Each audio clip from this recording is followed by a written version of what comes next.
हम सब भी है अर्जुन से, हमारे भीतर ही है श्री कृष्ण की यात्रा को आगे बढ़ाते हुए। श्रीमद् भगवत गीता के द्वितीय अध्याय सांख्य योग का 7वां श्लोक। अर्जुन प्रार्थे श्री कृष्ण को, दीजिए शिक्षा मुझे वो कल्याणकारी मार्ग की, आपके शिष्य को शरण आए, आपके शिष्य को जो आहत है कायरता से भरे दोष से और भटक गया है जिसका मन धर्म से।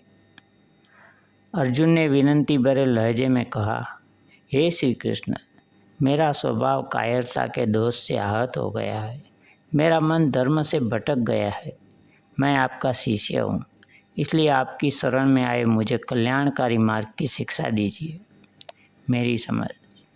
अब अर्जुन पूरी तरह से श्री कृष्ण का आत्मसमर्पण करते हुए नजर आ रहे हैं। उनको लगता है कि उसके स्वभाव में कायरता के दोष आ गए हैं और इसलिए वह धर्म से भी भटक गए हैं। यह बात का स्वीकार करके श्री कृष्ण के पास कल्याणकारी मार्ग की शिक्षा मांगते हैं।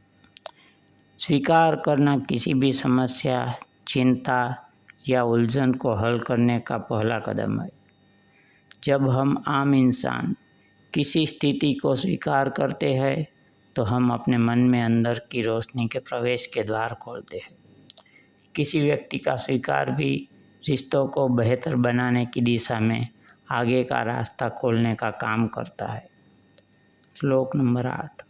हे श्री कृष्ण, नहीं दिख रहा है मुझे समाधान ये इंद्रियों सुखाने वाले विषाद का, मिलने पर भी धरती पर का शत्रु रहित समृद्ध राज्य और देवताओं समान प्रभुत्व। अर्थ, हे श्री कृष्ण, मुझे इस धरती पर शत्रु रहित समृद्ध राज्य और देवताओं समान प्रभुत्व मिल जाए तो भी मेरे इंद्रियों सुखाने वाले विषाद का कोई हल नहीं मिल रहा है। मेरी समझ। अर्जुन भी जैसे वह कोई साधु महात्मा हो ऐसे वर्ताव करता है। जीतने के बाद समृद्धि पाकर भी दुखी ही होना है ऐसा मानकर दुखी हो रहा है। हम भी अक्सर खुशी पाने के बाद दुखी होने के अनजान डर और भविष्य की चिंता में अपना आज खो देते हैं। श्लोक नंबर 9।